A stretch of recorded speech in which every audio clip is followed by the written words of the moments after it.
of active fishing areas, both sport and commercial. Seymour Narrows, Desolation Sound, one of the most favorite cruising grounds in the world. Princess Louisa Inlet and Chatterbox Falls, and some of the inlets up in Knight Inlet have 4 VHF remote areas, and this area is very concentrated cruise ship activity in the summer season. What the Canadian Coast Guard is proposing is to close this center and remote it to Victoria.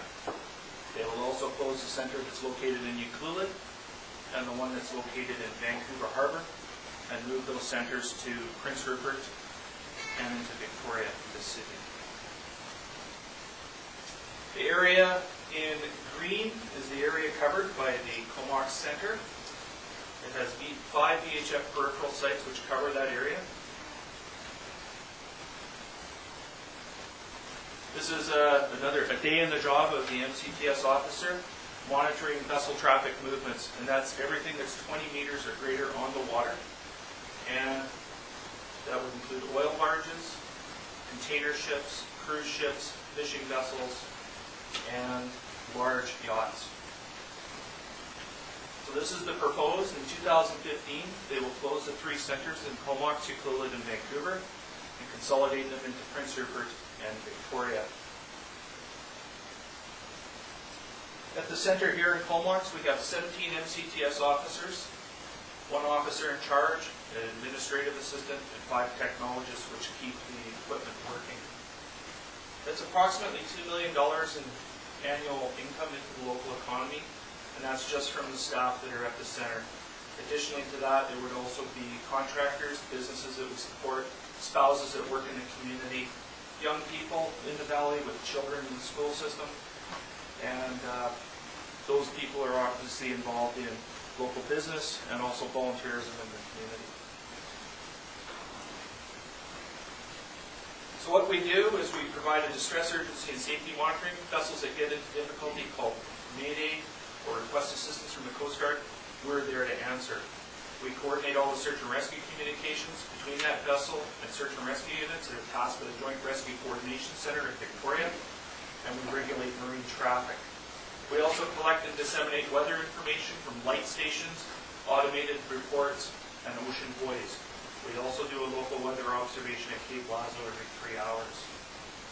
It's the only place on the British Columbia coast where the Coast Guard has a presence that can see every vessel that transits via the inside passage visually. They can confirm out the window what they see and what's moving. During the Olympics, there was a contingent of Department of National Defense people there for safety and security purposes. And if that center's closed, that will be lost. And as well, the Coast Guard program that we represent, the workers that I represent, 60% of all the MCTS incidents, vessel traffic movements on this coast are handled here in 5 centers. When they close the other 3 centers down, that'll then be handled by 2 centers, and the rest of Canada handled, the other 40% will have 10. So things that we respond to and get calls for are things like fires and explosions, vessels that go aground. Again, this is up in Desolation Sound. You can see the yachts from California. Marina and boat fires. This was a boat fire in Campbell River that was at the marina. Pollution incidents. This barge here went up on a rock, had 10,000 gallons of diesel on it. It was very close to aquaculture facilities, shellfish farms, and properties. It was very fortunate that didn't happen at Bridgewater. So our clients are commercial shipping companies, tugs, cruise ships, BC Coast pilots, fishing industry, and that would include aquaculture and shellfish harvesters that maybe come into grief when they're out harvesting and they need assistance by the Coast Guard. Tourism, nature operators, water taxis, fish guides, aircraft that fly the inside passage, take people into camps or for tourism purposes. We also deal with 442 Squadron daily. We track the movements of all their aircraft when they're airborne. Pleasure craft, obviously, is a big one here. We have yacht charter business in town, and obviously kiteboarders, kayakers, and we also support just about every other provincial and federal government program with information and response capability. So in the media, the Coast Guard, the Government of Canada has come out and said that the Coast Guard is modernizing its technology and it will enable them to to consolidate their services into 2 centers. A little bit of a history of the technology that they're talking about is the communications and control system. It's a touch screen about this big, and all it does is it replaces some switches. There's no new technology there, it's just a touch screen. The automatic identification system is a transponder that is similarly carried on aircraft. It's also now carried on ships. It's actually increased the workload because now we're responsible for monitoring those contacts, where before it was a bit of a, you moved a piece of paper or a pseudo script in a picture, we can actually see the vessels moving now, which we never used to be able to. Had this technology been in place during the time of the Queen of the North, it would have been prevented. Digital selective towing is another piece of equipment we monitor, have been for 15 years. It enables a distress call to be sent. We have a tracking software which uses that AIS technology.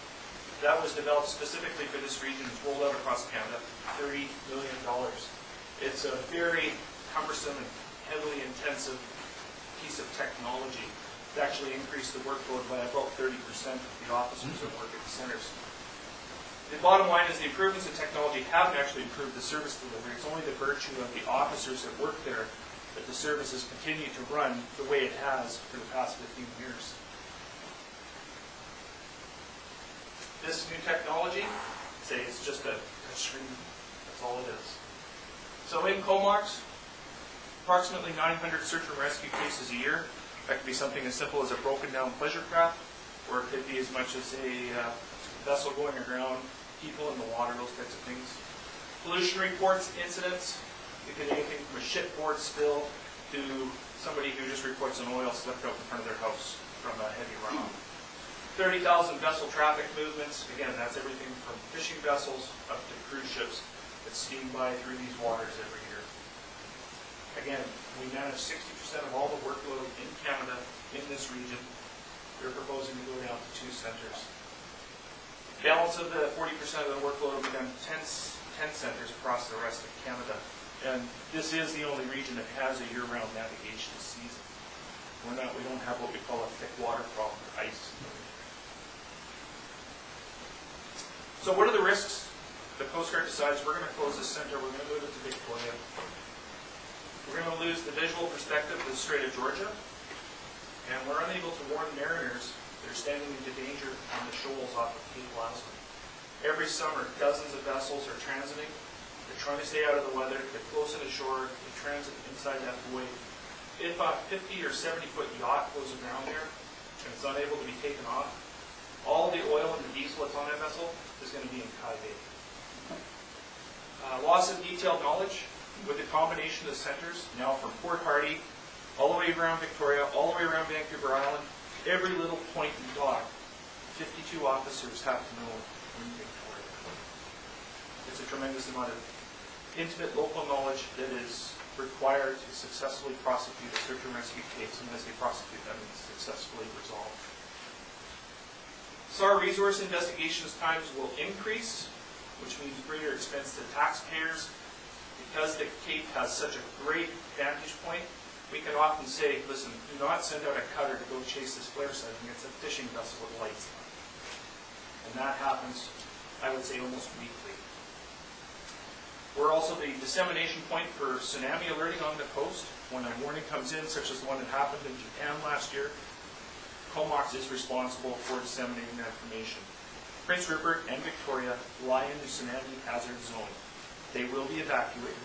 There'll be one alert, and that will be it. Outages, there is such a distance between those 2 centers. If a critical landline or microwave link is lost into a center or the power goes out, you could potentially lose 50% of the coast. Nobody will be monitoring the shipping. Nobody will be monitoring for distress calls. And important weather information, search and rescue information will not be able to pass because it will not be able to be detected.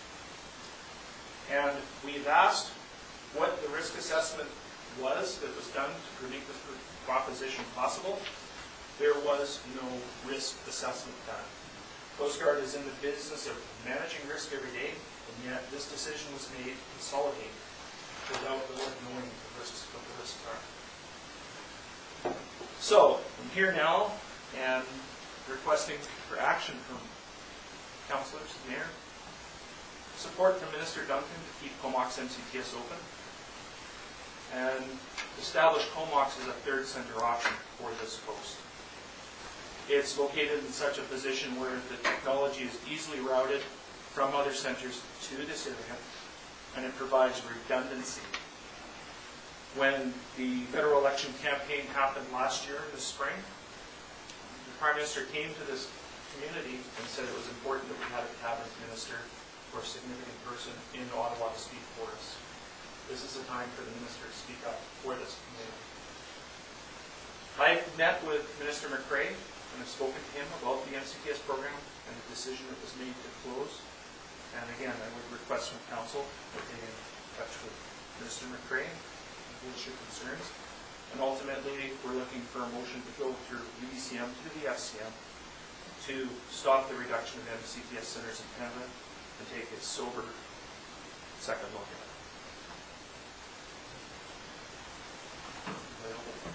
Okay, any questions from members of council this time? Councillor Price. I just have a quick question. Was any rationale given for keeping 10 centres in the east and 2 centres in the west? No, there is not a rationale. Why do you think so? I don't know. I think to a very limited degree there is a bilingual component in some of those centers. And to give a little bit of background, the union that represented those workers in the 1990s for the MCTS officers, before it was MCTS, there was a radio center and a traffic center. There was 44 of them across Canada. The union representing the radio officers went to the government one day and said, listen, we can consolidate those services from 44 to 22 centers and save you $15 million a year. They did that, and that was an initiative from the union. It wasn't something from the government. So those decisions were made, and at the time, based on probably bilingual requirements, but the service is not fully integrated yet. There are some centers that are just radio, that's all. So I think some politics played a hand in it. If you look at some of the ridings where they consolidated, on this coast here, that didn't play a part because one's gone to Nathan, one's riding, and the other went to Elizabeth. I'll just mention, Alan and I have spoken when this was first announced, and I did meet with Minister Duncan and expressed the concerns about the loss of local knowledge and also the loss of local payroll, essentially. And of course, as a member of cabinet, he's bound to cabinet decisions that are made with the budget process. And of course, this was announced out of the budget.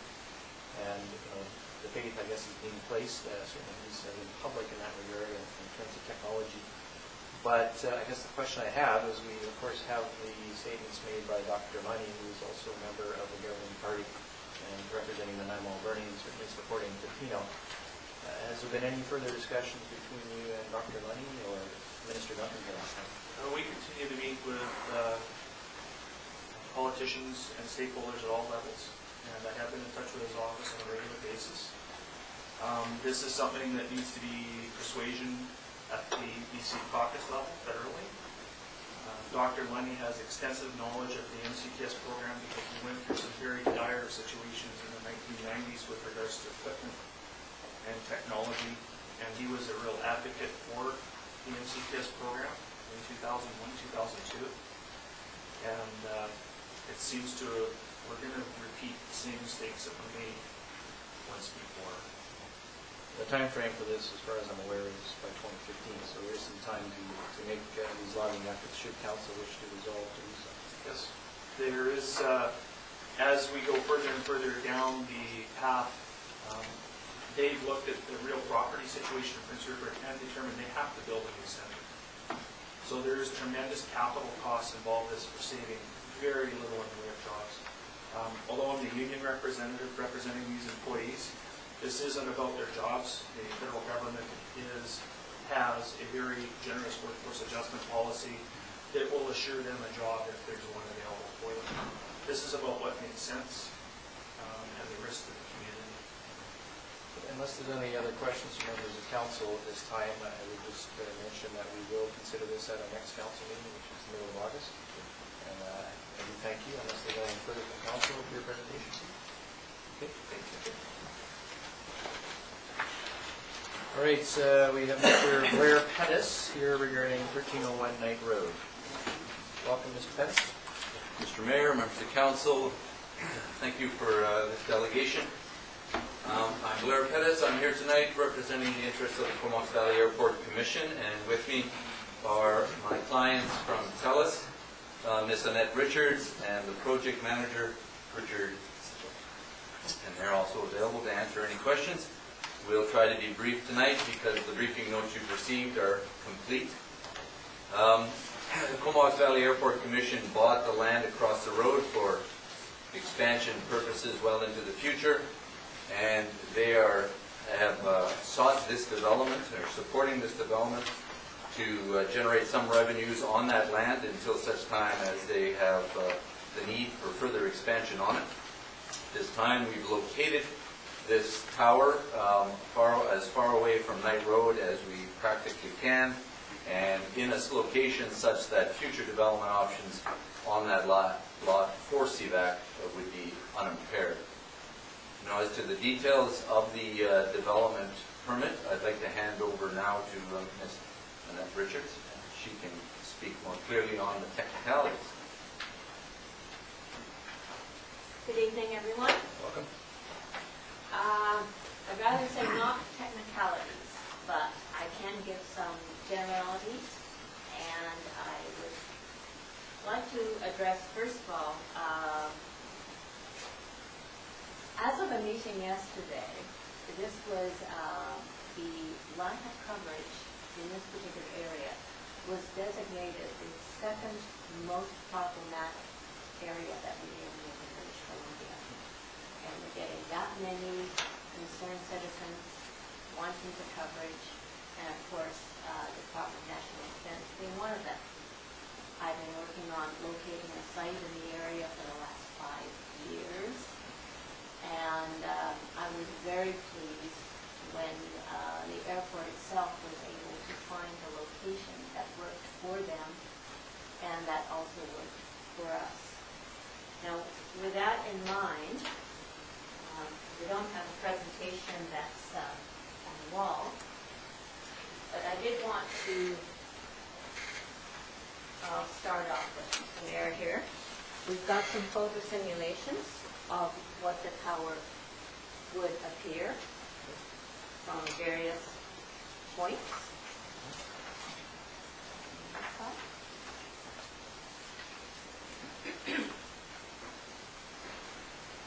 And I've also, I'll start it down here this way, I've got two coverage maps. And one is the coverage that exists now for cell phone coverage in the area. Point Kai Bay, Point Holmes, a little tiny bit at the base, and virtually none at the airport. And we have considerable concerns coming from people who are arriving and departing from the airport. But that's the coverage as it stands right now, with this 34 meters monopole. This is the coverage that we would provide. So it's a considerable difference. Can you actually see where the tower is?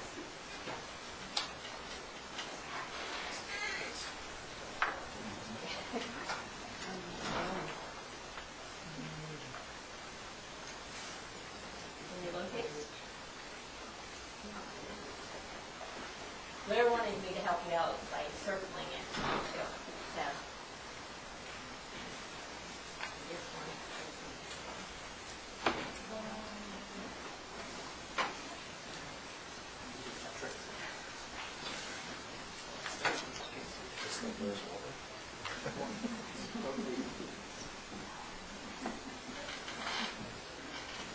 I also have with me today Richard Mitchell, and Richard is our project manager. He has been dealing extensively with Blair on all of the details that are required for the permitting that we have been looking at. And so Richard can give some real specifics as to what would be required for the build itself, time frame, anything that relates to that kind of specific on-the-ground information. So if there are any questions that I can answer. Well, let's see if there's any questions at this time. We do have the material in front of us that was submitted through the planning department, so any questions for the applicants at this time? I don't think so, so I think we're probably good as far as the technical aspects go, and it's simply a matter of development permits, so we'll be dealing with that shortly, unless there's anything further in your presentation you wish to add. So, thank you. Thank you very much. Okay. Okay, the next delegation is Francis Noakes, David Noakes, Carlo Henley, and James Rand, regarding Cottonwood Greenway, and if we could take the podium as their delegation.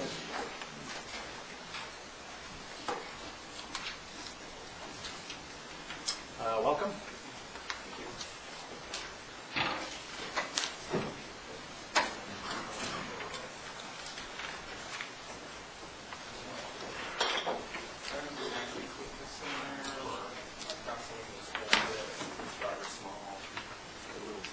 There are a few more seats up front now if people want to. So that's okay. But we don't need it right now. All right, welcome. Good evening, Mr. Mayor, Council. I'm David Noakes. I live on 157 Dogwood Avenue. I'm Francis Noakes, and the 157 Dogwood Avenue. James Ram, 1761 Dogwood Avenue. Carlo Henley is not here tonight, but he wanted to present a message. He was called into work, and he asked if we could relay the message. So after our presentation, if the time will be a little off, we're going to read his message out to us. Thank you for this opportunity to share the view from ground zero of the proposed project at Cottonwood Lane. A short while ago, at the beginning of the second week in June, those of us bordering the publicly owned green space received notice of this project. Not long after, neighbors started talking amongst themselves. They were concerned about the impact this project would have, and as we researched the situation and the proposed project, we came to the conclusion that, while it was well-intentioned, it would benefit neither our neighborhood nor the community at large. We understand that the final decision rests with you who have stepped up to the plate of civic politics. We are here to share information in order to inform your decision. I believe that once we share from what we have learned, you will see it as in the best interest of the town of Comox to suspend the execution of this project. We've had a short period of time to acquire information from the town of Comox, research, generate a petition, and canvass the neighborhood. Concentrating our efforts in the local area, over 60 residents have signed the petition to date. Most were grateful to learn more about the project and share their views and concerns. Looking into the matter, what we found is ironic that this project endangers the very green space which it seeks to make more available. Consider the size of the green space itself. It's a narrow belt of green spanning 7.5 meters, and thereby very fragile and easy to disturb. Were this pathway proposed through a larger area of green, it would be a different matter. Sadly, much of the benefit of this green space would be lost in the execution of this project. Firstly, the proposed 2.5 meter pathway would eliminate 1/3 of the existing green space. Secondly, the selection of trees to be felled and removed to clear the path would result in a loss that would undermine the stability of the remaining trees and lead to further losses. Thirdly, human activity would also take its toll on this fragile ecospace. The proposed path from Knoll to Cottonwood Place between Rob Road and Church Street and Dogwood Avenue parallels Dogwood for 500 meters, ending abruptly at Cottonwood Place, where users would take two 90-degree turns to return onto Dogwood Avenue, then continuing along to Stewart. While this pathway would offer an alternative to pedestrians and cyclists, there's no such perceived need, there is no perceived need for such an alternative. The proposed pathway is not a shortcut for cyclists or pedestrians and is not connected to any existing or proposed pathways. It bypasses Dogwood, which most would agree is a lovely tree-lined, very low traffic street currently enjoyed by walkers, cyclists, skateboarders, people with dogs, and parents with baby strollers.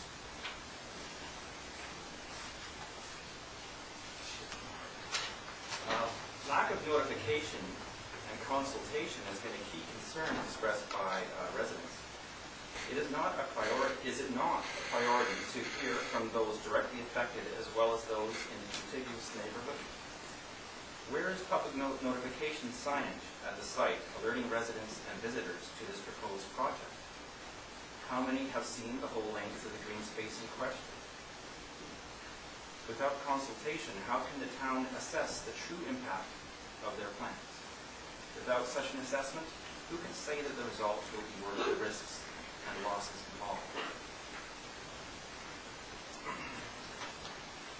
There was a strong feeling among petition signers that this project is not worth its $200,000 price tag, and that other projects are more pressing, more important, and have less risk and higher gains attached. As walkers and cyclists in Comox, many of us feel that work needs to be done on creating a more pedestrian and cycling-friendly community by first making the most of the paths and roads that already exist. Many are perplexed about walking conditions throughout central Comox and would like to see sense made in situations such as a sidewalk on Knoll that ends just before Dogwood, and dangerous corners such as the one at Stewart and Robb coming up from Golf Course. Rerouting traffic to Beaufort from Comox Avenue is a good move, but we like to see the follow-up of street improvement via sidewalks for pedestrians sooner rather than later. The Beaufort sidewalk project is a natural for gas tax money. No trees need to be cut down and pedestrian transport would be improved and thus encouraged. It's a win for the environment as well as the people. The disappearance of a formalized bike lane on Comox Avenue by the United Church near the base of Anderton has cyclists elbow to mirror with vehicles as they contend with a narrowing road and a bumpy section with a protruding drain cover, all the while possibly looking back over their shoulder to gain access to the left-hand turn lane. Also, we wonder what might be done to connect the Mac Lane and Filbert Park oceanfronts. Of course, there's just a small stretch there that might be a worthwhile project. Of course, we would all like to see increased access to our gem, which is the water, and would even be happy to have a boardwalk if that was all that was legally possible, but we don't want to ask our council to walk on water at this point. We do believe, however, that developing a plan for communicating and consulting with local residents where projects are proposed would be one project that could serve all future projects well. We thank you for listening to our story. In our brief presentation, we have not shared all that there is to share, but that which we have shared is the vision, at least, to call off this project until further investigation into its ramifications and a judicious analysis of its risk, cost, benefit ratio is made. Our delegation formally requests that Council suspend proceeding with this project until its merits and detractions have been debated and its importance measured against other cycling, walking, greenway possibilities within the town. I apologize on that note not to go over to you, but to cause to hear Carla Henley's message, whose are properties that on to the greenway, and his does not. But he's situated close to the green space. So with regards to Cottonwood Lane, here are my main points. I am not opposed to green spaces for walking and cycling, and certainly enjoy using them in other locations. However, for a green space to have significant value, it should meet some of these criteria. It should be a truly green space. That is, the general view provided should be pleasant and contain as much original flora and fauna as possible. A minimum amount of vegetation should be removed. Because the Cottonwood Lane corridor is quite narrow and the proposed path is fairly wide, I am concerned that A, a significant proportion of the existing trees, shrubs, and grass will have to be removed to make room for the path, and B, the resulting view is not primarily a green space, but of backyards which for decades have been entirely private. Because of this, there are yards with no fences at all, many yards with run-down utility fencing which was never meant to be visible to the public, and a number of somewhat dilapidated garden buildings, compost piles, and storage areas. There are very few privacy fences which would maintain the expectation that a backyard is a private area. Some of the houses are set quite far back and are very close to the proposed path. Personally, having walked much the length of the lane already, I would feel uncomfortable walking it on a regular basis. It feels like an intrusion to the homes and backyards which border the lane. It should provide a more pleasant alternative route than exists already. This is debatable, but the section of Dogwood Avenue in question is a very pleasant avenue to walk and cycle already. It is a wide street with very little traffic, with nicely maintained front yards. If anything, I would favor a sidewalk on Dogwood Avenue over the opening of Cottonwood Lane, although even this is not necessary due to the very low amount of vehicle traffic. It should be safe. I am concerned that the path will be unlit and dark at night, and being quite narrow and hidden from view, there is a potential for illicit and unsavory activity. Also, the proposed lane, as far as I know, it is to be mixed use and on a path that meanders and has a significant intersection. I'm worried that bicycles, combined with people walking with pets and children, could lead to potential collisions.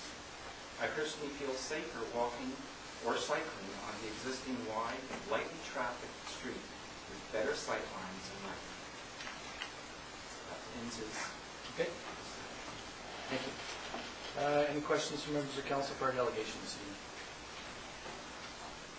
Councilor Bryce and Councilor Kimball. Yeah, go ahead. I just have one quick question. So what is your vision for this public right of way? Well, our vision, we'd like to see it remain a green space, and to, if there are concerns of private property encroaching on that space, I understand, but frankly, we'd like green space to remain largely as it is, I think. Not leaving an opportunity to have some, I think our neighborhood would be happy to have a mediated session to, air what the actual rules and regulations are surrounding that area. I think that would be positive for everybody and positive old-fashioned municipal experience to do so. So that's maybe pie in the sky, but that's something that has come up that everyone would want to discuss the green space as a neighborhood with people present from town hall. Councilor Kimball. Yeah, so I have to fess up here and admit that when we talked about this some time ago when we were doing our strategic plans, I actually got confused with Georgia Court. And I always saw this plan as being going between the golf course and Georgia Court. I've lived here for 50 years. I don't know why, I just always thought that. And so when I got a call on this and had a look at where the actual route goes, my initial reaction, and it remains today, is that it really doesn't go anywhere. Like, I don't see that it connects if this was a small piece of a bigger picture, then I would have a much better understanding of what this is for. So, Do you have a question for the delegation? well, so I'm having that, and I guess my question is for you, and that is, would we entertain a motion on this tonight, or what would the procedure be if we wanted to? Well, it would be up to council. At this point, the questions are for the delegation, and their time is just about up.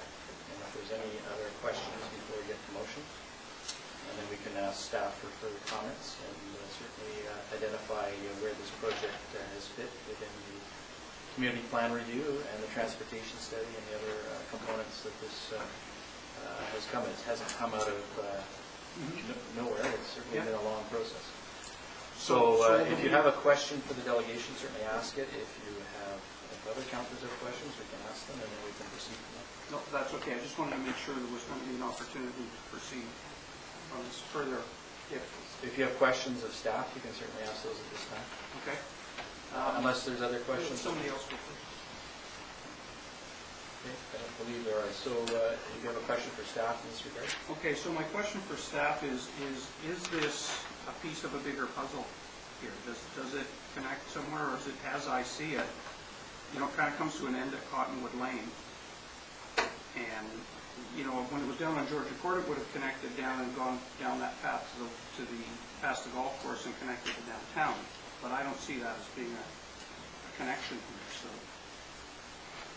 Is there a larger plan that I'm not aware of on that? Well, it is identified as a priority in our official community plan. It does connect on the Church and Knoll frontages to the sidewalk system, which is part of a walkway system. On the Cottonwood, and you are correct, it comes out onto Dogwood, and then one would surmise that people can either connect down Stewart Street, continue on down to the Brooklyn Creek corridor. It's not a dedicated greenway system, but it is part of an overall network.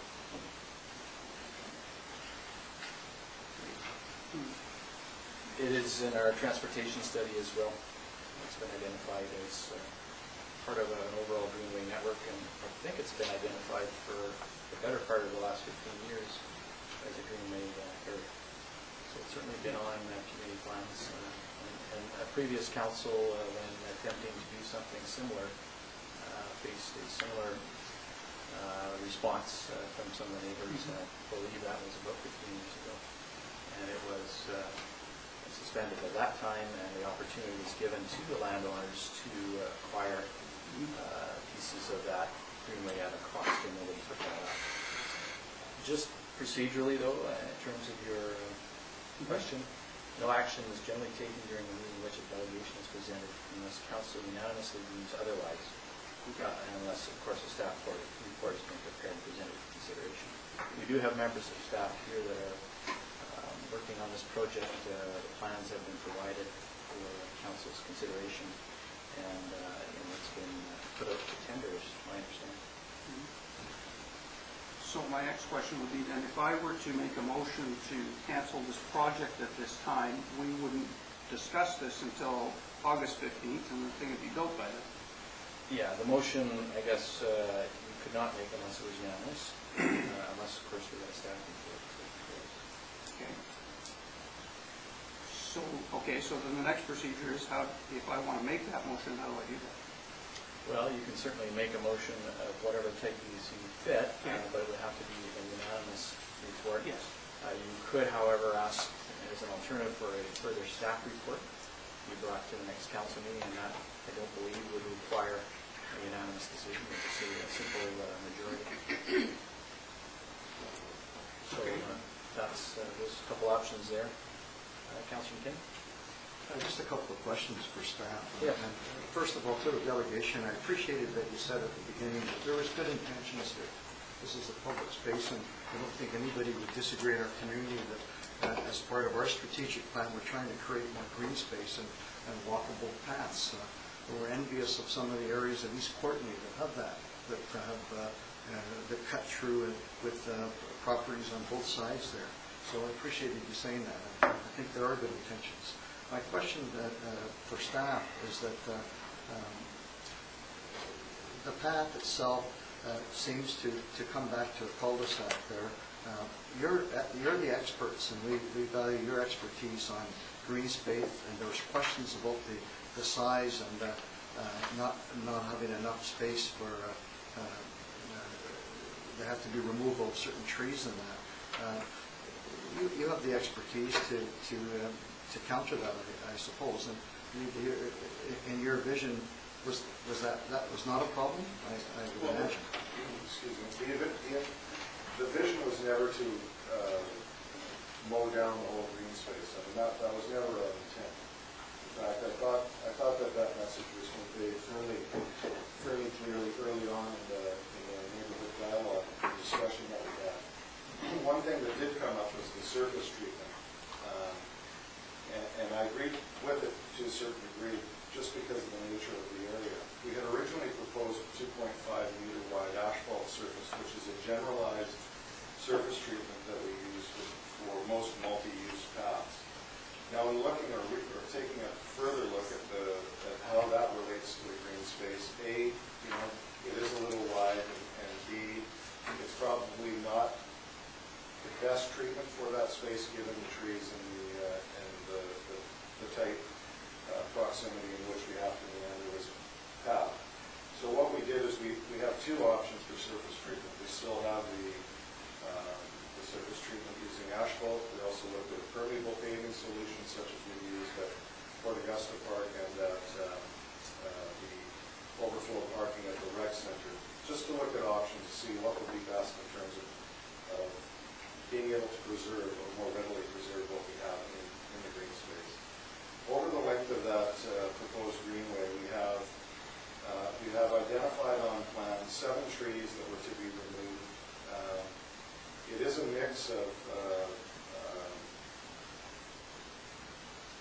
invasive species like Himalayan blackberry and some other invasives that we picked up in our ground truthing.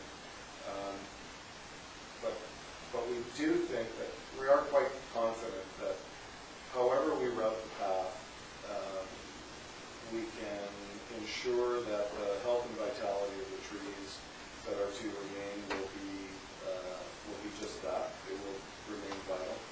And that there's an opportunity to work with not only our staff and the contractors involved, but also some volunteer groups that have looked at coming on board to assist us in regreening or revegetating those edges to soften the impacts and also enhance the greenway.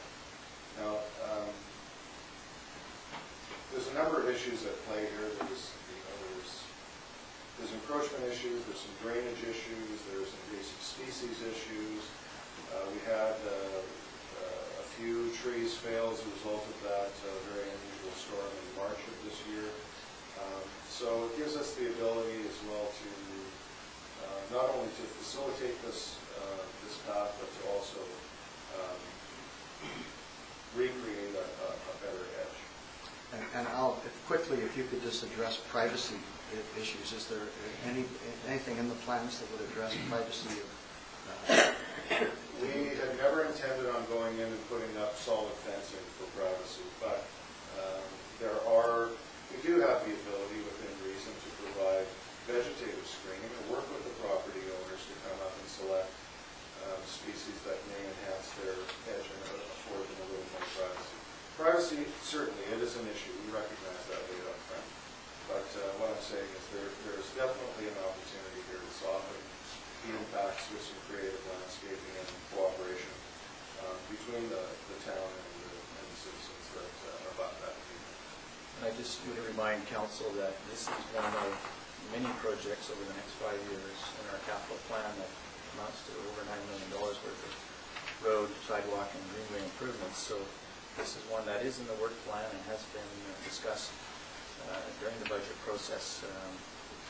So it is there, and staff have been working towards it on that basis. So that's just to put that in perspective. Some of the other projects that were referenced by the delegation are in the 5-year plan. Yes, Councilor Swift. I'm not sure who to direct my question to, but is the figure of $200,000 an accurate estimate for completions? I do believe, and Al, if you have any further comments. The engineered report, the numbers that came back are 161 is what came back. The 200 was our proposed budget. We did some fine tuning and there's some subtle changes in the orientation. Actually, the addition of a drain line as well that brought the price up in the original estimates, and then they leveled out with the permeable treatment options. Of course, that would be subject to tender results as well. That's correct. Our planner had his hand up, I think. Just want to know to council that this Greenway construction was noted in the OCP review process in terms of our public consultation. Some of the aspects that it would provide an alternate route in terms of a different character and adding diversity. It's something that we've heard strongly through the OCP process in terms of asking for linkages, greenway linkages as opposed to just sidewalks on streets. Some members of the public have expressed a very strong preference for off-road travel, whether that be pedestrian or for cyclists. Also in terms of the width of the trail, that is a large part being dictated by accessibility provisions, so that it's open to people with disabilities to use that. And in terms of any blockages that we do have currently, we would also open it up as a wildlife connection that currently exists. Councilor Fletcher. Absolutely, Chair to staff. So given the residents' concern about this project, is there an opportunity perhaps for the residents to meet with you before further work happens to maybe resolve some of their issues and work together? I know we talk the residents in the town, and whenever I hear that, it's like the residents are the town. We're all, we're one. So can we perhaps come together and resolve perhaps any issues? Is there an opportunity for that? There's always an opportunity for discussion, certainly. The work starting tomorrow, then? No. I think that Al and Richard have had various discussions with residents on an ongoing basis. The CTRA, I think, has been involved to some extent. We have spoken with members and walked small sections with the CTRA. That's correct. So, assuming that nothing changed, what is the time frame for this project, just to address that? The tender process is due to close on the 27th of this month. And typically out of that, we'd probably be looking at 2 to 3 weeks for everything to come together. Contractor availability this time of year is always an issue for us, so we're not quite sure. It could be very quick. It could take some time. It's very hard to put a number on. So middle to end of August? I would say that would be reasonable. Any other questions that council's members have for staff at this time? Okay, Councilor Grant. But, I appreciate the fact that we're trying to do an off-road walking trail or pedestrian trail here. I've been one of the strongest proponents for that over the years, especially but I've always seen them linking on to other trails, and I still can't get over the fact that we're going to spend $161,000 that I think the delegation actually mentioned could maybe be spent somewhere better that would actually be a linkage to other things. And so I'd like to propose a motion that we not proceed with this project at this time. Well, that motion would not be in order unless council unanimously agrees with it. I'm not sure how I go about doing that. No, just to let you know, you have to be Yep, unanimous. I understand. Based on our procedure bylaws. So, Yep. is there a second to that? Okay. Further discussion on that motion to suspend the project? Seeing none? Oh, sorry. Yes,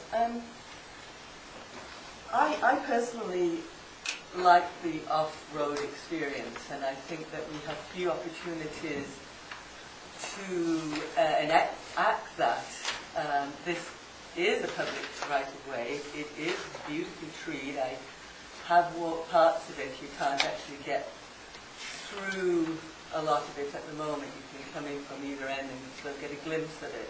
And I certainly hear what the residents are saying, that we we must make sure that, that, you know, the trees are protected in there, and I share their concern about 2.5 meters width. So I'm glad to hear that Al is, you know, has heard that, and I know that the trail that we have down at Port Augusta Park, that's quite a bit narrower, and it's a permeable surface, and I think it's worked. I know it's always a sort of a trade-off between accessibility for everyone, so you're not just saying that the person who can, you know, climb over logs is the one who can use a public right-of-way. So I think, you know, that, you know, and it's great that we have had this input from the neighbourhood, and that the plan is being fine-tuned. There are opportunities to link this into other systems, and, you know, whenever we look at anything, we look down the road. We look down the road 50 years when you know, land is being redeveloped. Once you've got a core in place, then you build on it. So I would be very loath to just say, forget it. I mean, is the vision that we just say it's a public right-of-way and we'll ignore it, or are we going to sell it? Or, I mean, because I'm sure we have some liability with a public right-of-way that isn't, you know, altogether safe to cross, and that has drainage issues that perhaps impact on the neighbourhood. I understand that some neighbours support it because the drainage will be improved with the improving of the drainage on the right-of-way. So, you know, I'd certainly like to see how we can fine-tune it. I know it's always fearful when change happens, and particularly when you're used to privacy and how you can move forward with that. And I face that in my own neighbourhood, and I did find that the privacy planting made an incredible difference. In fact, my fears did not come to fruition. So I would certainly be unwilling to support this, that we abandon it, and which either says we're selling it or we're just leaving it. Or, we have spent money on the plans, and I understand it's been in the works for a long time.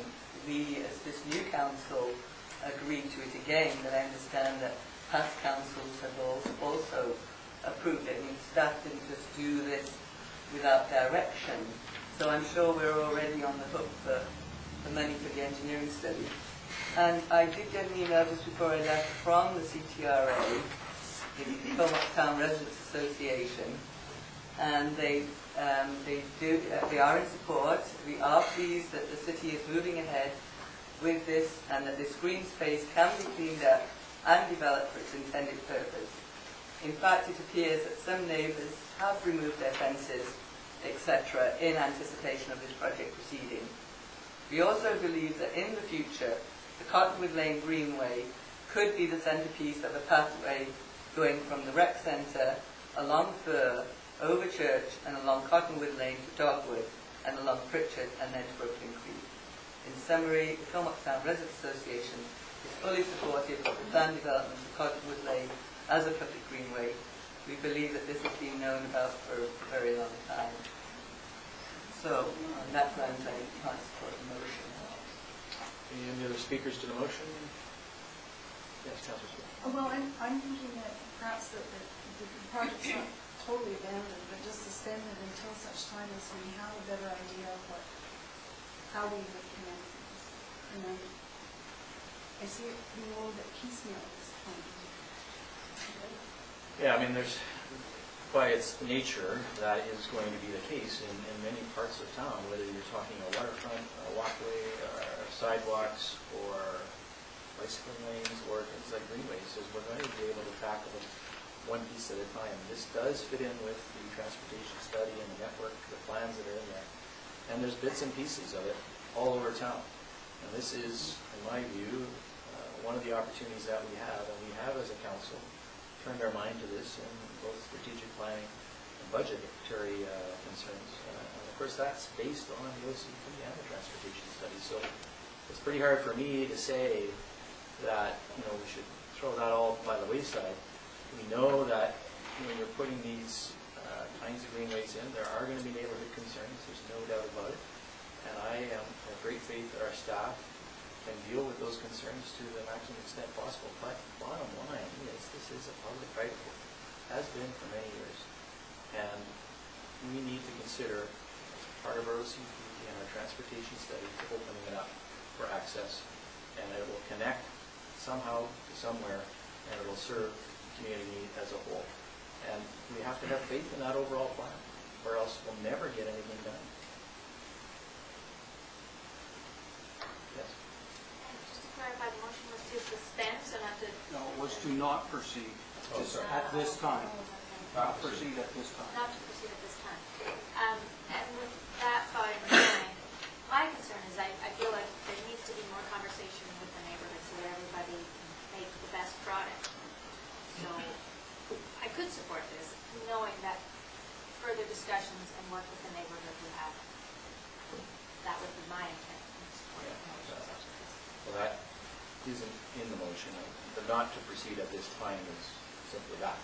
It doesn't talk about further consultation like that. So that would have to be an amendment, and again, unanimous rules here apply because this is a delegation. The amendment would require, well, I'll try it. So a motion to amend to add what?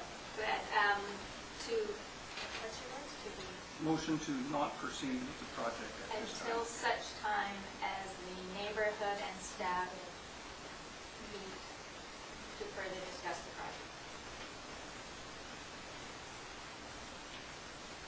Is there a second to that?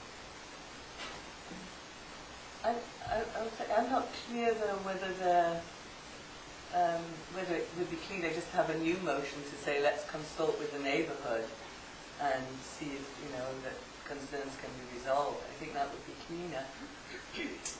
Well, Depends what the intent is. yeah, I mean, I guess not to proceed at this time means it may never happen. And you're right, your motion, if it's seconded, would perhaps be counter to that. So probably easier to deal with the first one, and then if there is a follow-up to it, because not to proceed at this time just means that's it. Yeah. And until such time sort of adds a qualifier to it, which changes the whole flavor of the motion, I do believe. So I guess I would have to say, hearing that the motion to amend would not be in order. The amendment would essentially be, in my interpretation, counter to the main motion. So you want to vote on the main motion, and then she can make another motion exactly. after that you're saying? Okay, so are you ready for the motion that was made? We'll leave the amendment for now. We'll not allow it. And are you ready for the question on Councillor Candia's motion? Does anyone need it right now? Can we have it written up? Yes, sir. The project not proceed, let the town not proceed with this project at this time. Okay. Yes. So that's been moved to second. Any further discussion? Seeing none, all those in favor? All those opposed? Motion's defeated. So, Councillor Blanchard. If we could help you make a motion so well. You have the opportunity to make a fresh motion. I would move that the town suspend this project until such time as staff and the neighborhood and the community can meet further discuss the project. Okay, can you confine that to a time frame, because that could be 15 years. Okay. Deja vu. before the, Before fall The next 2012. I'd like a date. Okay, by September 1st. Well, September 1st. September 1, because you heard what the time frame was for the project. Is there a second for that? Well, I'll certainly second the motion. I Discussion. think it's very good to talk to the neighbourhood and obviously people are concerned. All right.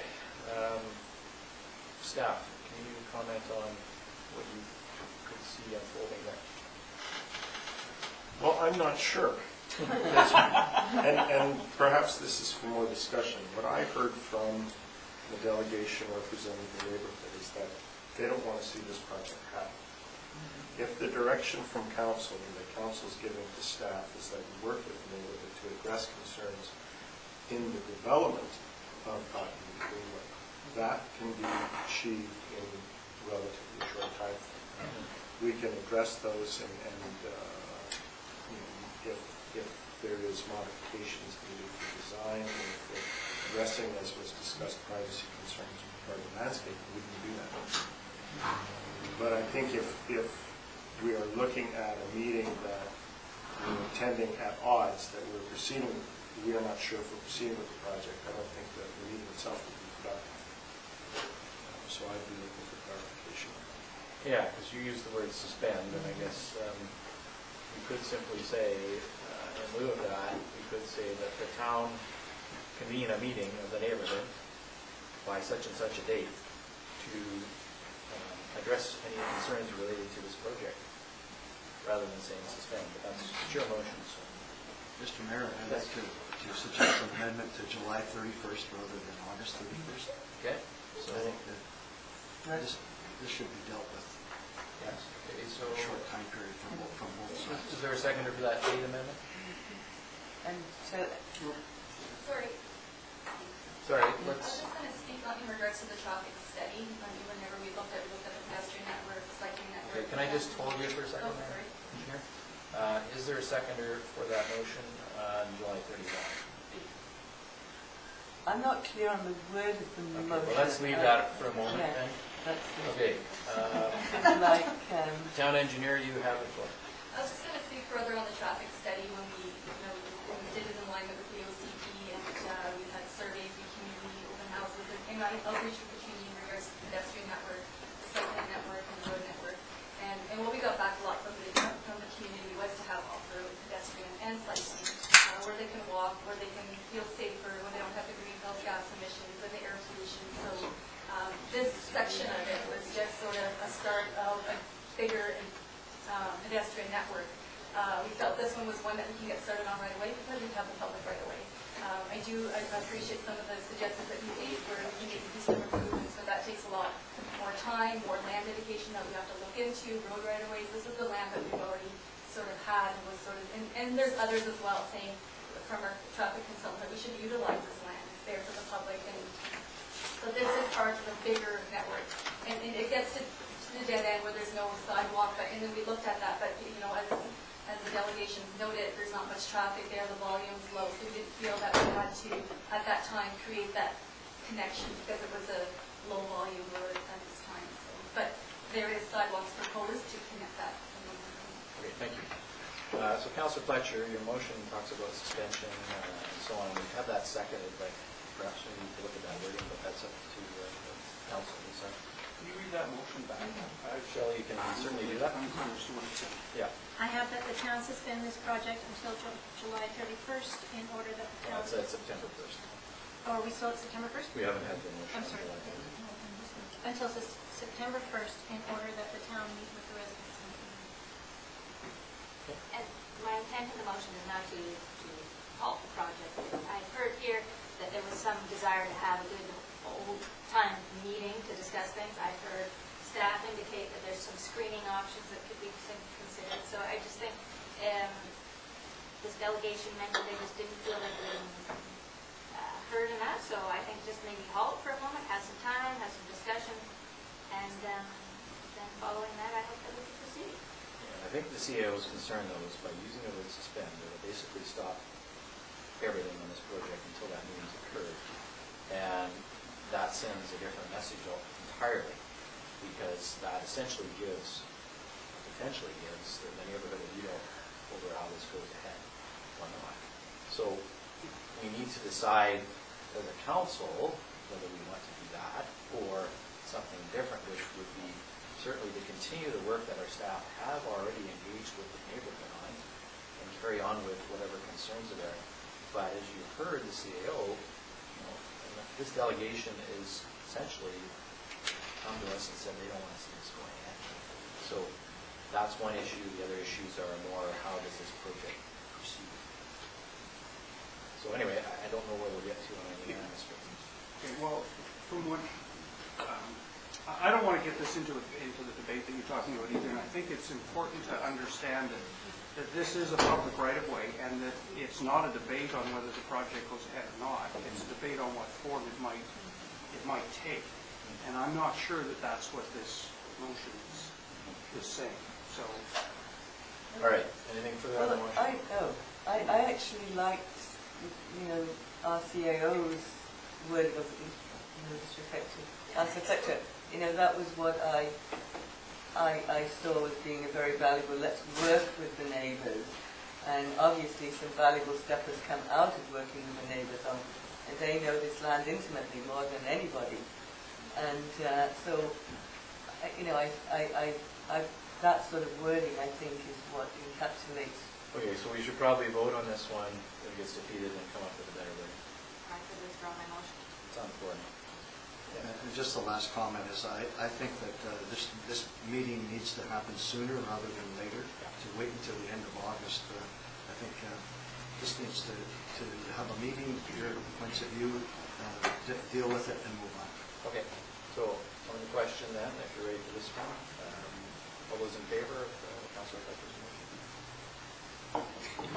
Those opposed? Motion's defeated. So, CAO or another councillor can give us some wording. Tom, thank you. Mr. Mayor, would it not be appropriate for us just to give direction to staff without any more debate? Just give direction to staff to work with the community on the development of this walkway. Thank you. And leave it at that. You don't need a motion, and you don't need a secondary, you don't need a unanimous. It's just direction from council. Well, that would have to be probably put in a motion. But if you were to put it in a motion, would it be something along the lines of construction of the greenway not proceed until the meeting with the neighborhood is held to? No, that you just take, that you just work with the community on the development of it. That we just continue on. But it's certainly what staff have intended to do up to this point, so, and they are doing that, so you're probably right, a motion isn't required. Well, because if we put a motion on and it gets defeated, then we're going to keep on with this. And, Well, essentially up to this point, that's the basis on which staff is proceeding. They are working with the neighborhood. well, I think for the neighbors to understand that, once the motion that I made was defeated, then again, it's a matter of you guys engaging our staff and being a part of that. And I agree with Tom that I don't think we need a motion for that. You're absolutely right. That ended it at my motion. Yeah. All right, so anything further coming before this? We'll leave it at that. Thank you.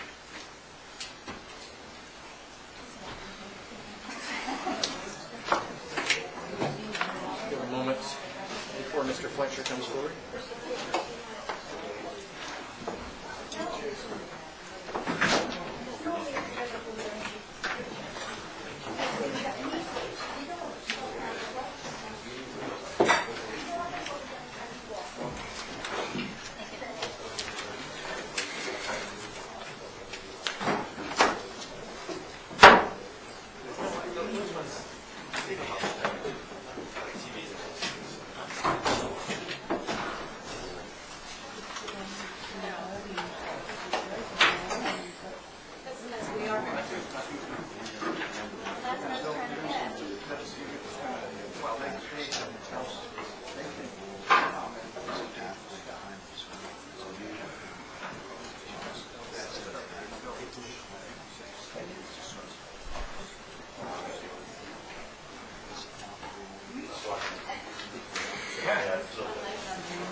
We're just about ready for your presentation, Mr. Fletcher. Thank you for your patience, and Mr. Matthew.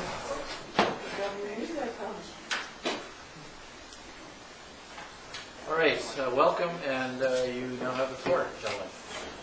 Thank you, Mayor and Council. I'm Alan Fletcher from AFC Construction. Guthrie Lefebvre and myself have put this project together. We've been working on it with staff for about a year and a half. And it's, the site is on the corner of Comox Avenue and Glacier View Drive. And we recognize that we're at the entrance to Comox, so it's really important that we do something well here, because you're coming up into Comox and you definitely will see these buildings as you're coming up. I can find my, so right, here it is. This isn't this one here. Nope, it's the backside of that one. Anyway, these buildings are going to be definitely noticeable. And those that are familiar with me, I'm dead against the typical car-centered structures. So this site is it's a really nice site. I mean, it's so nice that you almost call it a park. Can we go to the site plan? Okay. Presently, it's a site that's heavily covered in large Douglas fir, second growth. From a planning point of view, we were, from a financial point of view and also from a direction from town, we were looking at densifying the site as an infill site within the town of Comox and looking at densification. But at the same time, we wanted to maintain the feel of being amongst these large fir trees. Presently, a lot of the fir trees that are on the site are in the middle of the area. They'll be lost due to the buildings and the roads coming in. But we're trying to keep the firs that are not on our building sites as close to the buildings and maintaining these fir trees so you have a sense of being amongst the firs. There's 19 that will remain, large firs that will remain on the site. We're planting 8 more. The rest of the vegetation, the landscape plan, is to remain as a natural vegetation. There are some invasive species on there which we will remove. And so it's going to be a pretty organic sort of feel. The servicing to the site is pretty straightforward as far as the development goes. There's no net change as far as our stormwater. We have on-water retention program within the site. So the actual stormwater removed from the site will be no different than what was originally there from the one dwelling that was originally there.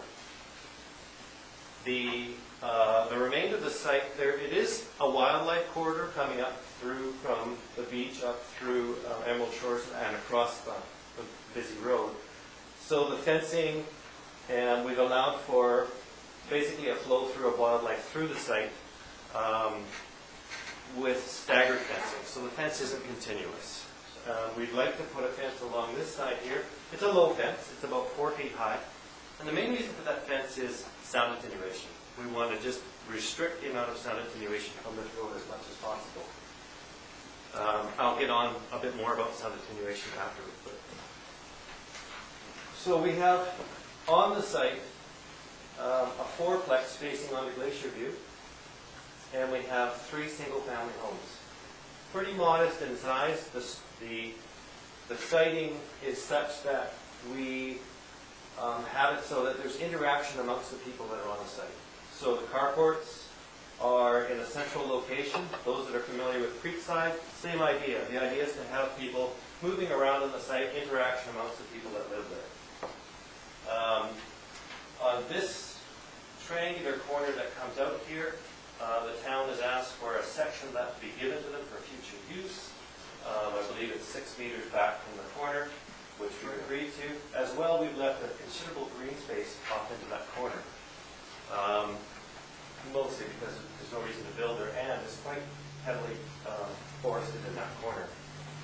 We'll probably, which is not shown on the site, planning would like us to see some sort of other path systems throughout the site, so we'll probably have some sort of winding pathway through here, probably not 2.5 meters wide, but it'll be a small pathway going through it. The buildings themselves are, you get a sense of the buildings by looking at them. They're what we call hybrid construction, timber frame mixed with regular framing. These 3 units down here are what we call butterfly roofs, so they're inverted roofs. You can see on that single family dwelling there, which is this unit right here. The intention there was to keep them as low as possible because we were going to affect the view corridors here from these units up here. So there is sort of a tree vista to the Beaufort Range, not so much to the water, but to the Beaufort Range along this side here.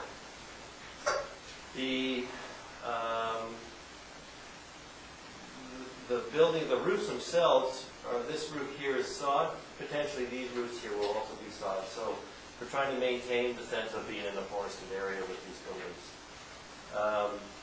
The siting of these three buildings here is such that they're sort of on their own down here and having their own sort of green space in front and also on the side here, as we sort of encourage the use of outdoor space here and here and here, creating little balconies within these side areas here. This is more, well, this is like, the feeling here is more of a row housing, sort of where you have a close presence to the street, and it's really very much pedestrian orientated. So if you had people coming to visit you, they would essentially park, we would redo the sidewalk, you'd park out front here, and it'd be a walkway into here. We're not celebrating the vehicle with a big garage door here, here, here, here, but moving the vehicles down into a common area parking area. And there again, these people here have their private little balconies up the backside here with a view over the top of these roof structures here. The site has a slope down this way here. Other issues from an environmental point of view, there is we just learned that there's an eagle's nest over in Emerald Shores, which we were unaware of, but we would engage with Hartley Bioborn Cleaner, Rupert Long to give us direction on how to mitigate the impact on those, if there are birds in there.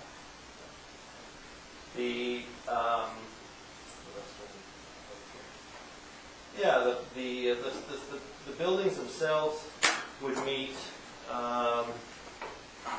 the built green standards, bronze or better. I really don't have a lot of respect for that system. Within AFC, we have our own sustainability standards that far exceed that. So that was a request from town to make sure that we had sustainable, well-constructed buildings, which certainly these will be. Can't think of barrier-free. These two end units here are very easily barrier-free. In fact, all of the units are, but this one here, we've made it designated as a barrier-free unit. But essentially all of them are. The only two units that have upstairs are these two middle ones here. You can see they have a second level with bedrooms upstairs here and here. But everything's pretty much entry level. There is a bit of a slope coming around this corner down into these units here, but it's pretty straightforward. As far as parking goes, everything's on site. We have one additional parking spot, which is right here, which planning has a bit of an issue with. So we could remove it or maybe not call it a parking spot. Okay. All right. Anything from council? By questions?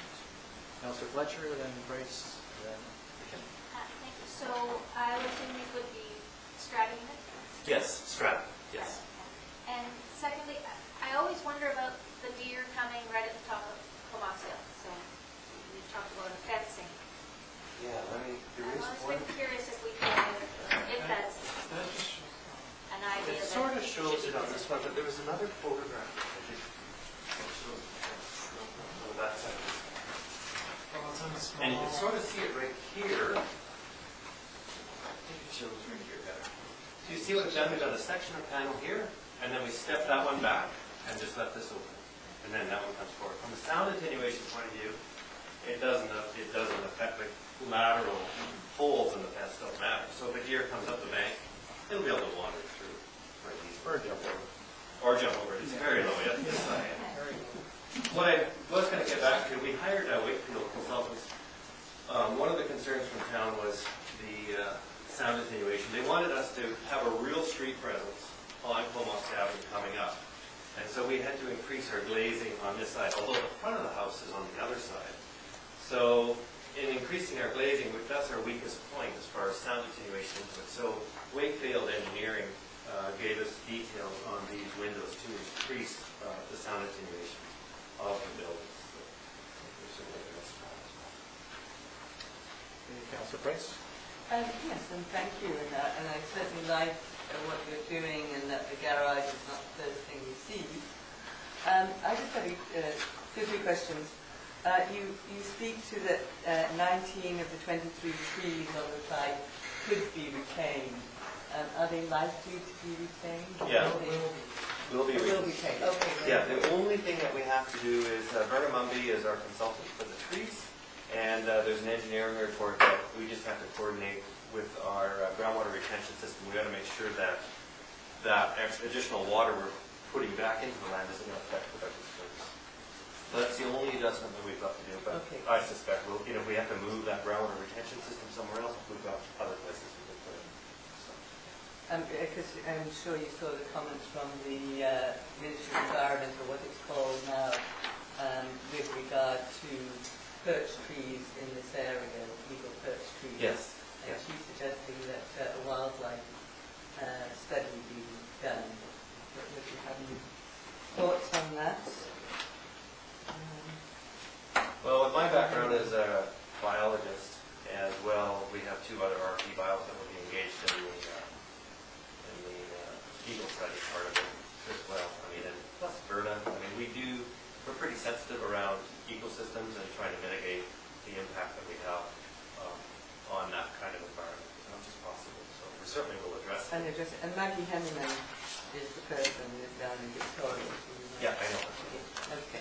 And the Comox Band asked for an archaeological assessment. I know we got a report back saying, from the ministry, saying there's little likelihood.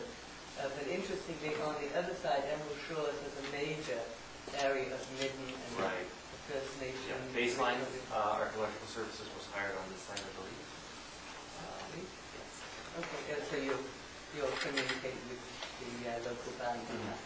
And just lastly, will the footpath be publicly accessible? Well, because it's a strata, I mean, it's unlikely someone's going to walk down this driveway and then walk back up there, but if somebody was visiting this person here, yes, the town has, Barbara wants to do it. It's in our report, the town is doing some additional walkway outside. That's right, yeah. Closer to Aitken. If you guys recall, there's a funny little island of green space here, and there's a parking lot behind it, which is a bit bizarre.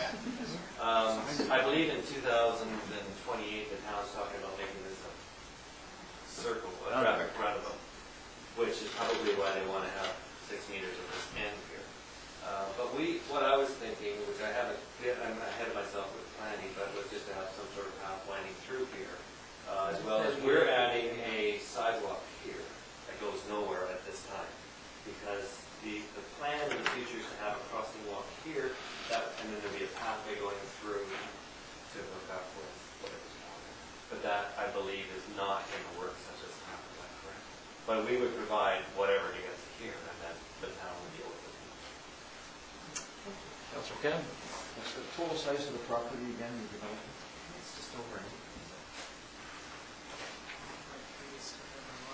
somewhere around 1.3 acres, yeah. Thank you. Okay, anything further? Seeing none, your matter will come up for consideration by council later on. Thank you, Mayor. This meeting. Okay, moving on now to minutes of meetings. We have the June 20th council meeting minutes for approval. Move receipt. On approval then, all those in favor? Motion is carried. We also have the public hearing minutes of a special meeting of council for June 20th for approval. Move. Second.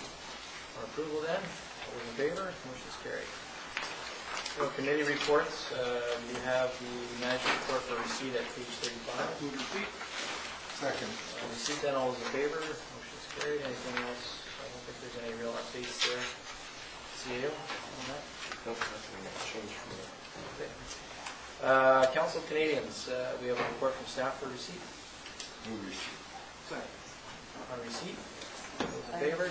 Just on receipt, we can discuss it. Yeah. All All right, and Councillor Price? Yes, and I'd like to refer this issue to the last council meeting in September. And if we could come back with the resolutions that came in the package when the presentation was made. So that would be the third week of September then? Council meeting we're talking about? Yes, council. Okay, so that's 21st, I think. All right, on the seconder on that, for referring it to that meeting? Okay, on referral to September 21st, council meeting, all those in favor? Those opposed? 2 opposed, motion carried. Okay, and then moving on, we have for consideration of third reading, the zoning application 11-09, the development variance permit application DVP 11-08, Torrance and Knoll. Move third reading. Second. Moved and seconded on third reading. Discussion. Okay, Councillor Fletcher, you're up. Well, I'd just like to share with, well, there'd be some of the community here, but I'd like to share with council that I really struggled with this issue, probably more so than probably any issue I've struggled with in council in 10 years. And perhaps, first and foremost, it was because many of the community or the neighbors I'm particularly familiar with and have a lot of respect for. But when I was able to put that aside and recognize that not thinking so much with my heart, but thinking with my head, I think I see this proposal, I know I see this proposal as extremely valuable to the community as a whole. I often talk about looking at things from the financial, environmental, and the social aspect, and so when I look at it financially, I see a benefit to the town, certainly, with 10 homes as opposed to 7. I see a benefit in that we are building on existing infrastructure and maximizing that potential of that infrastructure. The pipes are there, the water, the sewer that goes by this property, the roads that are already there. And I think what certainly gives me the most comfort is that in social context that these smaller lots will mean smaller houses, and I hope that that will mean a smaller price on that home. And we know that the biggest social issue in Comox, in my mind, is affordable housing. And so I think perhaps we can address that in a small way with this infill and this density, because we know we can no longer keep expanding and going out. We have to come within. And although the community in the area was very uncomfortable with that, it's changed, and I would recognize that to those citizens in the area. And but for the entire community, I think that this proposal is the best, and I thank you for the opportunity to express that concerns. Okay, Councillor Kim. Just a question before I make a comment. The total acreage in that site being developed, I don't even know off the top of your head. Mr. Gerard is here. I don't know if you know. I'm not sure. I think it's about 1.5 acres. Okay. For me, and I'll follow up on what Councillor Fletcher said, is that the traffic safety report that analyzed concerns of traffic there was traffic concerns echoed by the residents, and yet in the report, their view was that there wasn't the concerns that seemed to be shared from the residents, and that certainly influenced me in whether or not I could support this. 10 versus 7, I'll go along with this. Councillor Price? Yes, and I too have struggled with this one, and it is 7 versus 10 units. Interestingly enough, it is a very similar size to the presentation we just had now, which looks at putting 7 units onto a very similar shaped piece of land. And I, certainly the neighbourhood came out, and people, felt they could live with the 7, but certainly 10 was pushing the envelope. And I think there were some good suggestions too, that having a roadway through the middle with driveways off there, so there's only one access, rather than having road frontages all around this triangle. So I won't be supporting the motion. Okay. Any further speakers to the motion? Seeing none, are you ready for the question? Those here. All those in favor? Those opposed? 1 opposed.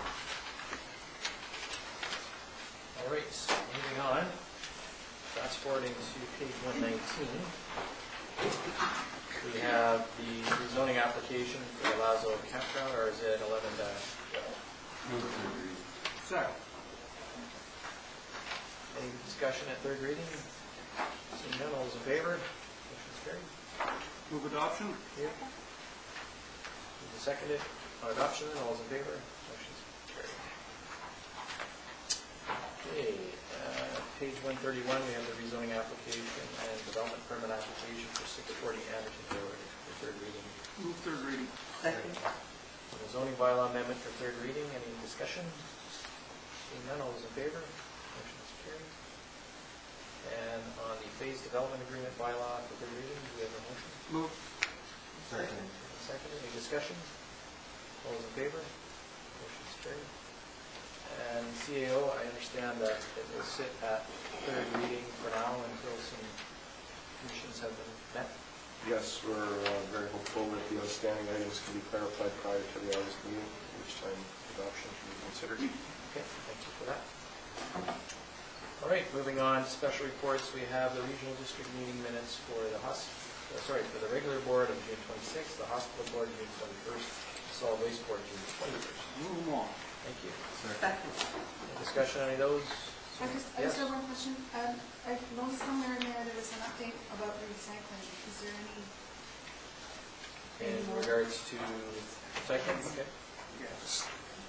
For Comox, Yeah. staff are looking at, regional district staff is looking at various sites throughout Comox and Courtney, and I think they've been working with staff, have they not?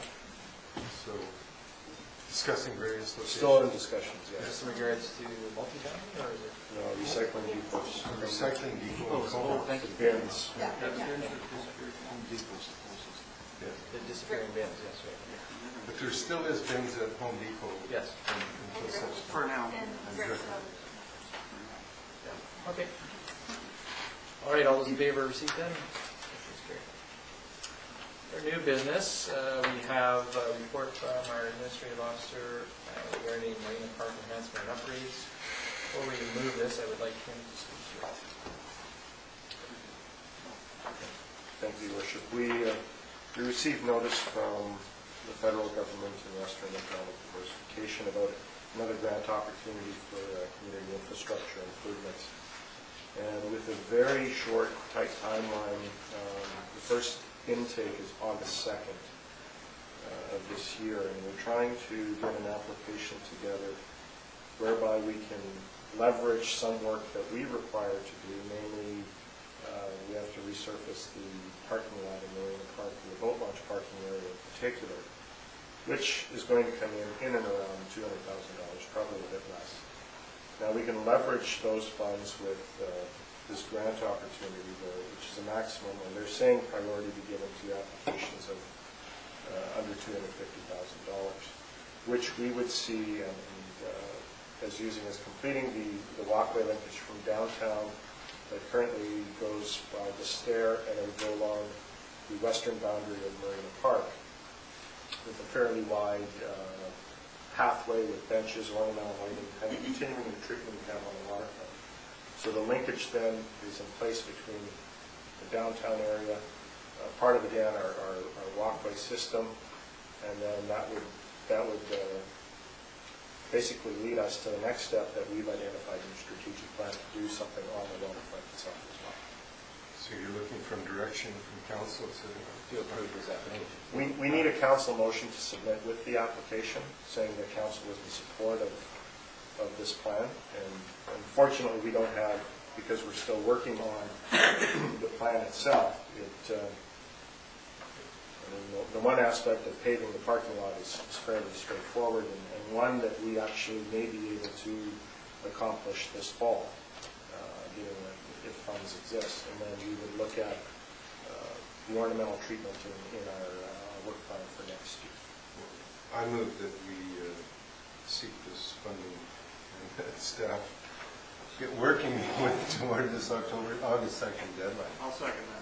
Okay, so the motion is basically, as we said, that the application be submitted for consideration. So, okay? For the August 2nd round. Yes. Yes. All right, discussion on that? Yes. Certainly support Just on page 180, when you talk about what the project might include, you indicate the electrical supply if necessary. I think every nautical base meeting I've been to, they talked about how if there was more electrical, they could have more of this, more of that, more food booths, more electrical is, definitely an issue. So I will say, just want to add that. And then just further to that, we often hear limitations in the park because of there's no water sewer. But is that too much for this to consider that sort of thing, or is it I too think we're going to be premature? looking at that perhaps for the next phase of development. Sorry, there is water in the sewer. To the washroom? Yeah. The washroom. Yeah. Yeah, well, we often talk about, putting kiosks in or everything like That wouldn't be here, that might be on the enhanced boardwalk. Okay, so that's another. The services are there. Yeah. And if you have some extra money from electrical, maybe we could do the town circle at the same time. Just don't want to let that one fall on All the right. radar. All right, so any further questions on the motion to proceed? All those in favor? Motion's carried. Thank you, staff, for bringing that together. I did, when I got this from Minister Duncan's office, indicate that we would be bringing it to council tonight, and hopefully with this motion will be proceeding. And we'll cross our fingers. Thank you. Okay, so we're now at page 181, and this is regarding 1501 Night Road. That's the news story? No, this is the Teletower, yes. With the addendum, of course, around the height. So the motion to Move the development permit be issued. Second. issuance of the development permit subject to the conditions, et cetera. Any further discussion? I just have one quick clarification in our standard development permit conditions when it speaks to lighting, so the raised direct front parking rather than onto the adjacent land or street.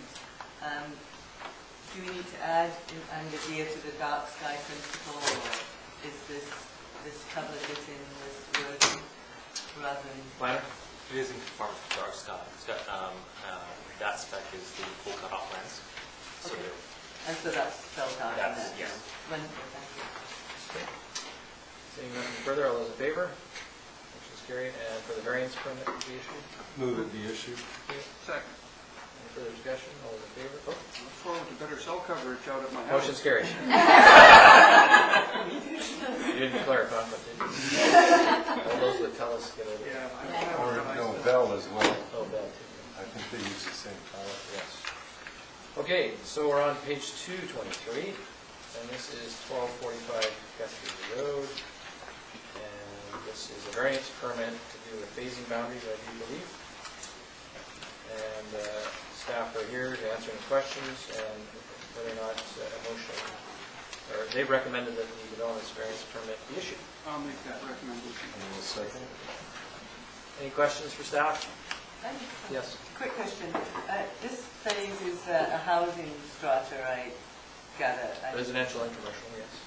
It has an element of commercial. Yes. There'll be an element of commercial built with this first phase. Phase 1, yes. Great, thank you. Page 225 shows you the draft phasing plan. Ground floor, commercial, strat lot 24, strat lots 5 to 7 is residential. All right, so any further discussion? Seeing none, all those in favor? Motion is carried. All right, now we're at the ministerial. So page 227, it's a development permit and development variance permit, and the recommendation for staff is to issue. I will do that recommendation. Any further discussion? Seeing none, all those in favor? Motion is carried. Then we have the annual report, which staff have prepared. A notice of that was given in the newspapers for this meeting to be considered for approval. So move, what do you want, move proceed or Move approval? approval. Second. Moved and seconded. Any discussion on the annual report? Yes, Councilor Clark. I really liked it. I like the pictures. I think pictures say 1,000 words. I think it's very well put together. I didn't think that picture of Richard was too far. Never are. Who's that big guy in the mayor's picture? I don't know. Not the half a mile is. Yeah. Kudos go to our professional photographer on staff, which is Shelley Russ. Yeah. Well, my photo's gotten there. And yes, it was, the photos were drawn back for sure. Yes. Page 271 is one I took with my BlackBerry, so there you go.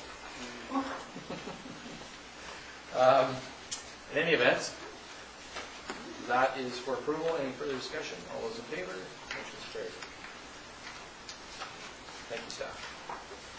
All right, Director of Finance has provided us with a staff report for receipt regarding the 2011 census data. Please. Move receipt.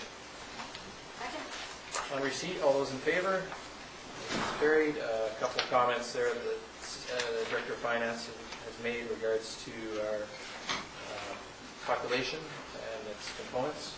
I'm just trying to find this page now, of course, but I think essentially referencing the median age, which has risen, and that there is a suggestion that this data does suggest we've attracted some younger families, and the number of children below 5 years of age has risen actually 15%, and that our 20 to 24-year-old population has actually risen 25% since 2006. That being said, those 85 and over is up 55%, so it's a good place to live and live long. You say we had one 5-year-old, and now we have 15. That's right. So, nothing further on that. All those in favor? And also, Director of Finance has given us a report on the homeowner grant deferral stats for receipt. Move receipt. Secondly. On receipt then, all those in favor? Motion is carried. And that's just good information to have. Obviously, there are some more applicants these days for tax deferral. The province has broadened the categories of application for that as well. And the tender results has been provided by way of report from our town engineer, and that's for information. Do you want a motion for receipt? Please. Move receipt. Second. Seconded. And of course, that references the successful bidder, GRH Excavating. And that work will proceed, I believe, after the August long weekend.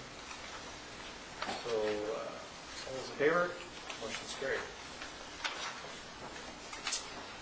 Now, our planner does have a presentation to just discuss the planning department's comments on the Glacier View Drive, which we just had a presentation from the developer on. So, we turn it over to you, Mr. Planner. Thank you. Just a quick application summary. So the application summary is the applications are for DP amendment, rezoning, and development permit. In regards to the OCP amendment, the only change is the proposal to include the subject property, 221, Glacier View, and the immediate property to the south across Comox Avenue as within our Eagle Nest development permit area. During the review of this application, it was discovered that there is an active Eagle Nest at 2275 Emerald Shores. We'll place them both in Eagle Nest development permit area. In terms of the rezoning would be to new CD zone. That zone would be in conformance with the OCP land use designation of residential townhouse and ground royalty at infill.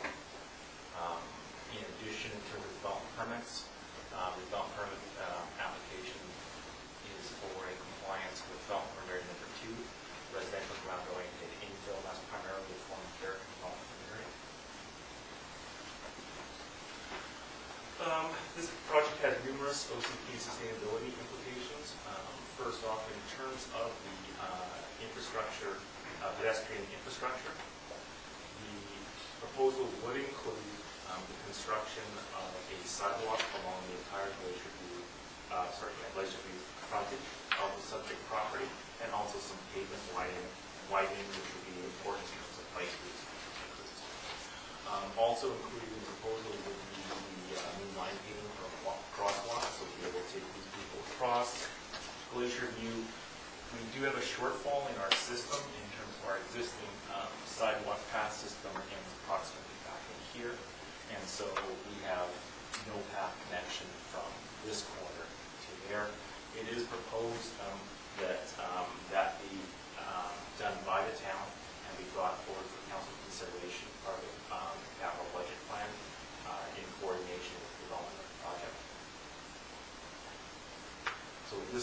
give residents is full access to the continuous sidewalk on the north side of Comox Avenue.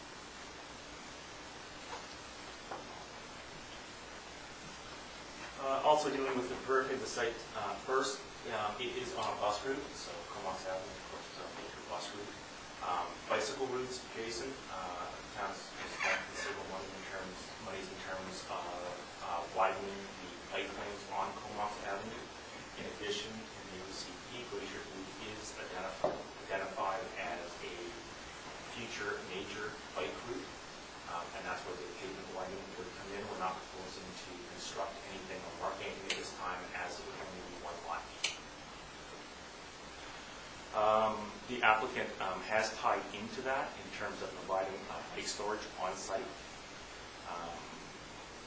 One of the principles of the OCP is to provide for a mix of housing types to appeal to a wider demographic, and that's been included in this proposal in terms of having not only the townhouses,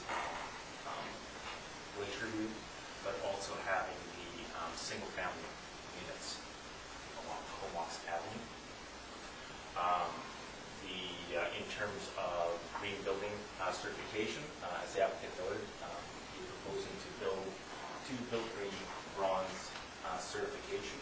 There is a affordable housing contribution proposed, just under $11,000 in accordance with past practices in terms of calculating that amount. Adaptable housing, so the OCP does set out trying to encourage the provision of adaptable housing. Current policies require 10% of your units, in this case 1 unit. As the applicant noted, that unit would be the one level unit right here at the entrance. Sound attenuation. As we densify and infill within the town, and also try to create a street presence of our buildings, so we're moving our buildings closer to the street, in terms of ensuring that the resulting residential units do meet minimum needs. What we then seek on main routes such as Comox Avenue is conformance with CMHC's interior sound guidelines. The applicant has done an acoustic engineer's report that has provided the specifications to meet those guidelines, and that's in conformance with the glazing as proposed at this time. 220-volt power service is being proposed within the carport, so that would then allow for use of electric vehicles in the future. And also a green roof, as noted by the applicant, on the carport. Wildlife considerations, we not only have the eagle nest, protection of the eagle nest being proposed through the inclusion of the development permit area, but also, as noted, this major deer corridor. So, this direction.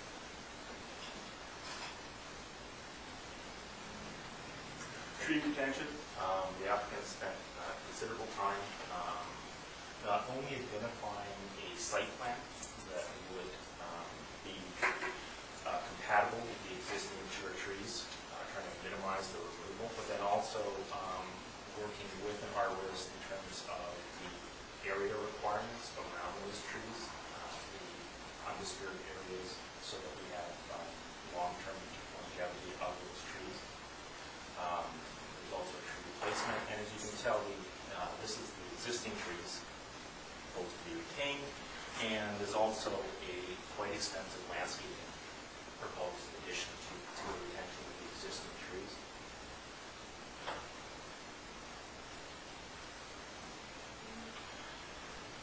Development area number 2. So compatibility with surrounding development. Applicant, even though the OCP designation allows for townhouses, and it does have townhouses on site, you'll note that it drops down to 1 story here, keeps that 1 story and goes down with the slope, even though this site, this side is also designated for townhouse ground-oriented infill. It's currently a single-family dwelling, so it provides that compatibility as we go in that direction. Orientation to abutting streets. This is strongly in this light, but this is the view from Comox Avenue. So from Comox Avenue, we not only have a busy street, We have a grade change. And we also have an architectural style that, the biggest element tends to be the roof and the exterior treatment, as opposed to glazing. The applicants have worked quite extensively to modify that, to provide glazing built into this side right here that provides that open onto the street, while still maintaining character, inherent character of the architecture. On Comox Avenue, this doesn't show it quite as much as it should. We do have articulation of the units as we come in here. We have a breakup in the heights. And again, glazing was expanded to provide that street orientation. With that, I'd be happy to answer any questions. Any further questions at this time for the planner? Seeing none, thank you for that. Planning staff is looking for a motion to refer the application to the advisory planning commission. Second. Referral then, all those in favor? Motion's carried. Okay, at page 449, we are being asked by staff to consider some bylaw amendments relating to our building bylaw and moving of buildings and ticketing authority. CAO, I know, has brought this forward and the staff's help, so turn it over to him. Thank you, Your Worship. One of the main intents is to add a ticketing provision to our building bylaw to get more readily available enforcement and completion of permits. Right now, we spend a fair amount of time sometimes chasing some applicants to complete certain things, and as we've gone down in our staff resources in building, we want to use those staff in a more efficient manner, and we believe that the provision of ticketing, not necessarily being available to use it, is, I think, going to be more effective than actually. So we just want to send that message out. The issue related to relocation of buildings was generated by the school district that's interested in moving a building from the old Brooklyn site to the Aspen School site, and we noticed that building bylaw doesn't allow for it, and that's what that amendment will do. And what we're also asking for is some direction to look into at this stage the provision of attaching business licensing to the secondary suite provision, not as a revenue generator, but more as a notice provider to those that may be, say, second-generation homeowners of a house that has a suite, that they do have to be owner-occupied, and it's not just a form of rental income from both units.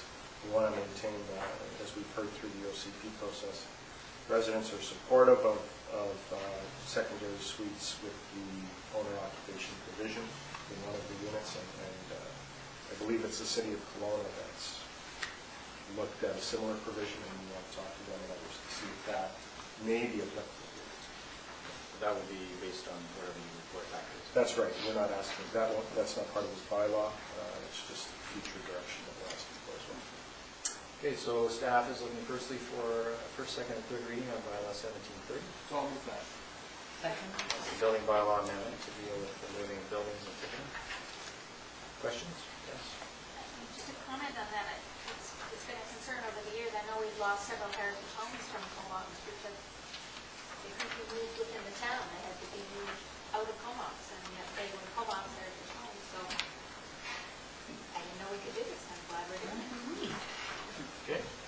Anything further? All those in favor? That's carried. So I'll come back for adoption in the middle of August. Okay. And then the second one is asking for staff to prepare a report regarding the business licensing bylaw amendment to deal with secondary suite owner occupation. Second. Further discussion on that? Seeing none, all in favor? Motion's carried. Will that come back in the middle of August? I'm not sure if middle of August, given the summer break, but should be September. Okay. All right. We're now at correspondence. Total riders are looking for permission for their ride. I'll move that. Second. Seconded. Any further discussion? All those in favor? Motion's carried. Send them a letter accordingly. Letter from the Conservation Strategy Community Partnership on the Play Homes ecosystem for receipt. Move receipt. Moved and seconded on receipt. Comments? And just, there was a very good suggestion about working with the regional district on an interjuditional. Okay. Jurisdiction. Yeah. Too long meeting. Sorry. Whatever that was. So it seems like a good idea, something to open the dialogue anyway with the regional district, whether it's through. I think CAO says there is some work plans set in a few years' time. Marvin, I can't recall, when have we identified that in our work plan? I believe it's beyond the term of our 3 year. Part of OCP implementation, but we're tackling a few other things. We're gonna see where it goes. All right, on receipt then, all in favor? Motion's carried. Letter from the CDRD chair, looking for us to write a letter of support to Minister Coleman regarding the emergency shelter funding, the 24/7 shelter operated by Salvation Army. So I'll move that the letter of support be written. Is there a seconder for that? Yes, discussion? Well, Minister Coleman announced that he's extended the funding until March of next year, so. Yeah. That was, that request was sent prior to that. I thought it was sent after, because it says the board, your board also requested that they consider funding certainty for the shelter. Funding certainty. Okay. So we can get the wording from whatever the board did. Okay, all those in favor? Motion's carried. Dr. Brass, former mayor, is now president of the Marine Rescue Society and is looking for support of their funding application. We received and we grant him his support letter. Okay, all those in favor? Motion's carried. And finally, motion to receive a letter, or email, I should say, from David Noakes. Move receipt. second. Thank you. All in favor? Motion carried.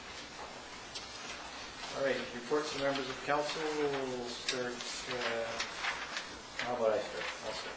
Write it down here somewhere, so I find it. Okay, since we last met, attended briefly the National Aboriginal Day celebration at Comox First Nation, North Island College grad ceremony, the Symphony Orchestra of the Pacific concert in Powell River, where I met with the mayor of Powell River, Mayor Katie Pomosa. Attended the Marcusville grad ceremony, CVED's AGM, the mayor's lunch in Cumberland, VHA open house regarding the hospitals. Also had a meeting with councillors Price and Fletcher, as well as staff, regarding Richard Goodall's cycling infrastructure consultation. Had a teleconference with Bruce Dewar, who is with a group called BC Ideas, and there's the Comox area is a pilot project for this, so that's going to be discussed at a subsequent mayor's lunch. Met with Don McRae, our minister, regarding our Lazo Road infrastructure project. You may recall we submitted under the Gas Tax Innovation Fund. That project brought further detail to Mr. McRae on that one. It gets funded through UDCM. And Minister met with a resident regarding the boat ramp and issues around its ongoing use. Attended John Elmer Marinas' 25th wedding anniversary next door here. And also the Diamond Jubilee Medal Ceremony, where our own Tom Grant, councillor, was one of 15 recipients, worthy recipients, I might add, of the Diamond Jubilee Medal. Congratulations, Tom. Thank you for your work with the homeless and Don DeVon. And today, before this meeting, attended the Habitat for Humanity groundbreaking ceremony, which is on Piercy Road, and we're building 3 duplexes and then broke on the ground for one of the duplexes. So 6 families will soon be housed there. Great to see that organization carrying forward. So that's my report. Councillor Conway. I attended the Water Committee meeting at the Regional District Board, as well as a Committee of the Whole meeting, and I did attend the Diamond Jubilee. That's it. All right, thank you. Councillor Ken. Yes, I attended the Vanier graduation ceremony on behalf of Comox Council. Also attended the Canada Day Parade and promoted nautical days. And in fact, I even put our local MP, Minister Duncan, to work, and I'd like to pass around evidence that he is endorsing our nautical days. If you're going to pass that around, put our MP to work, and he was happy to do so. Finally, I'd be remiss if and I'd like to ask Council's indulgence here to recognize in the minutes, acknowledge Canada's last qualifying Olympian was from Comox, Martin Reeder, who was qualified as in beach volleyball, and as well as with his doubles partner. There are 3 Comox Valley athletes that have qualified for the Olympics. Cam Levins from Black Creek, Jeff Kabush, a cyclist from Courtney. And I'd ask that it be put in the minutes that Comox Council congratulate the 3 Comox Valley Olympians and wish them well. That's the end of my report. Mayor? Councilor Price? Yes, I attended the Aboriginal Day celebrations and attended the Cycling Task Force meeting. I was also at the Courtney Canada Day celebrations, but not on a bike or a motorbike or whatever it was. Sorry, very good. Skateboard?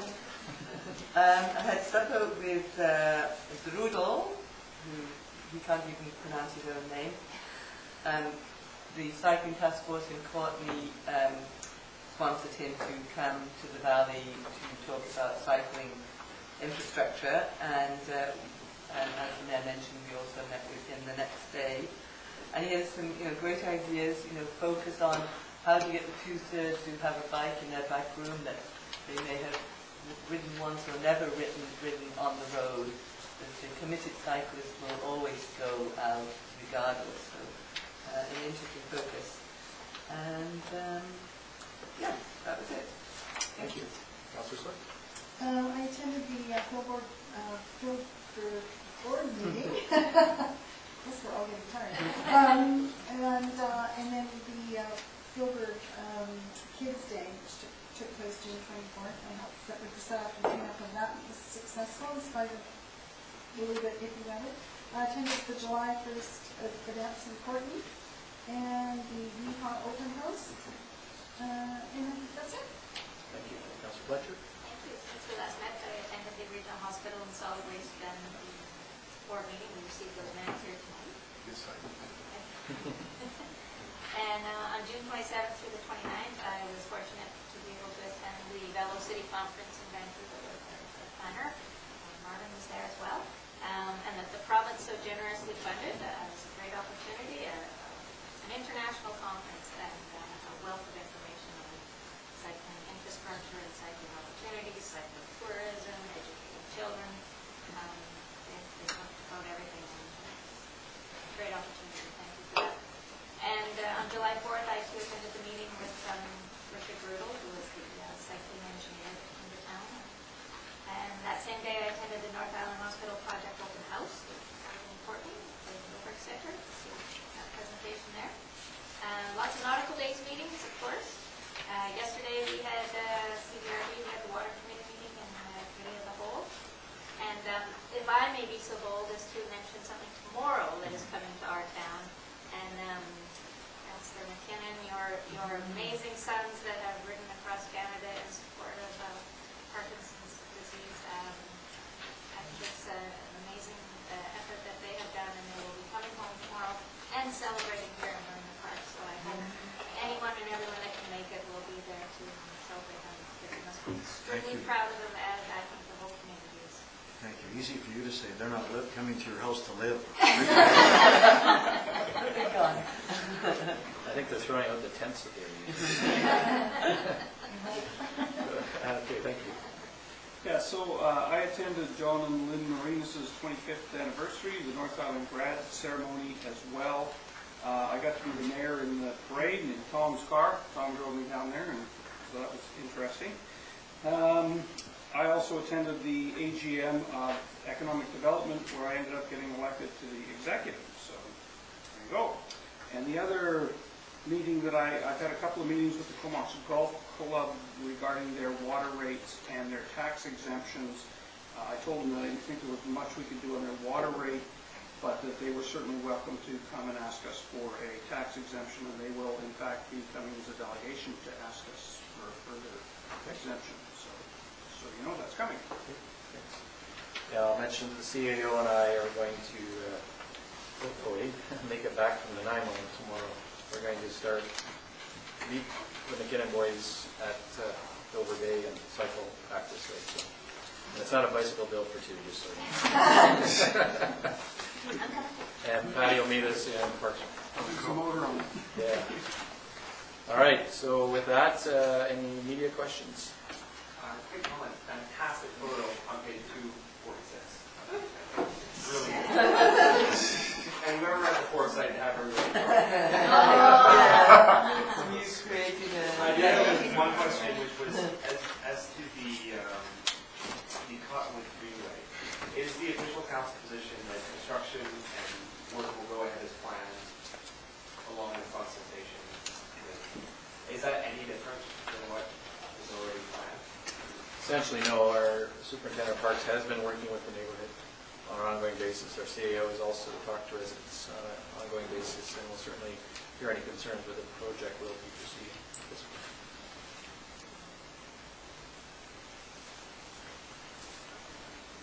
Okay, thank you. Any questions from the two members of the public remaining? Okay. So we do have an in-camera meeting, so a motion to exclude the public as under section 90 of the community charter will be in order. Second, all in favor? Motion carried. So I'll have a brief adjournment while the camera crew clears. This bathroom's right. Okay.